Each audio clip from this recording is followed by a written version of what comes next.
God spoke to me.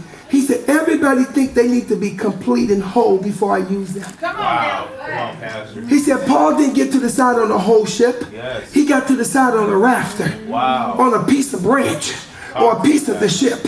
The ship did not look like what it's supposed to look like, but it was still the ship. And you're not going to get to the other side with your ideologies and your concepts and precepts. God is still trying to get you out of the way so that he can get in the way, so that he can have revival, so that he'll get the credit and not us and our ego. Hello? Every time I go overseas and preach, I come back, I get sick as a dog. Wow. And when I was in Africa, and we stopped, we literally took authority over the rain, and the rain stopped. People got healed of cancer. They got healed of as they said over there, sugar diabetes.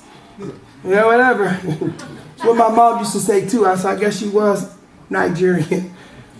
But the whole ideal is God healed people. Amen. And the last day I'm preaching, I'm at the pulpit and I'm getting dizzy.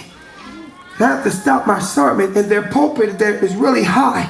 I'm walking down and I'm getting dizzy, and I have to sit down, and they said, Pastor, what's wrong? And then something spoke to me and said, you will not go home and brag. I said, okay. I will say nothing until you tell me. What God was doing was checking my spirit.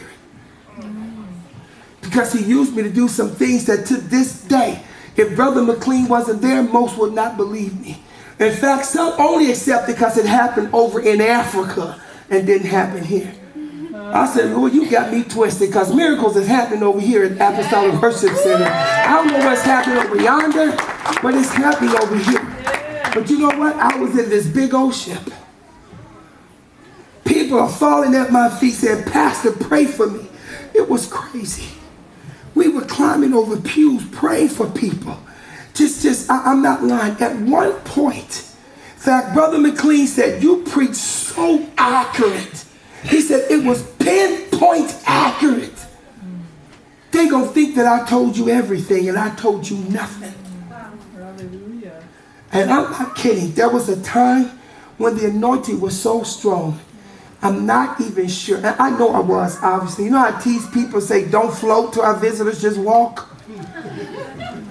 But I felt like I could not touch the ground. Now, I know I was. But it was so much heavy anointing there. And even then, God took my ship and tore it up. Because he gets the credit. Yes. He gets the credit. So some of you that feel you ready to preach the gospel, you ready to fall out? You ready to get leukemia? You ready to get cancer? You ready to get this? You ready to lose your house, lose your car, lose this?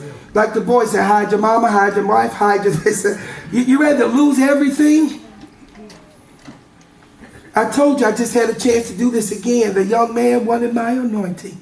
I said, oh, Jesus, it's been a while since I had a chance to do this. So I started praying, God, let him lose his wife.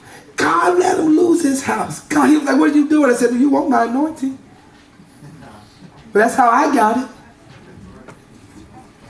I don't squirm. You want my anointing. Sit still while I lay hands on your ugly head. See, he was trying to blow my head up. I said, I got him. I got you, boo. Come here.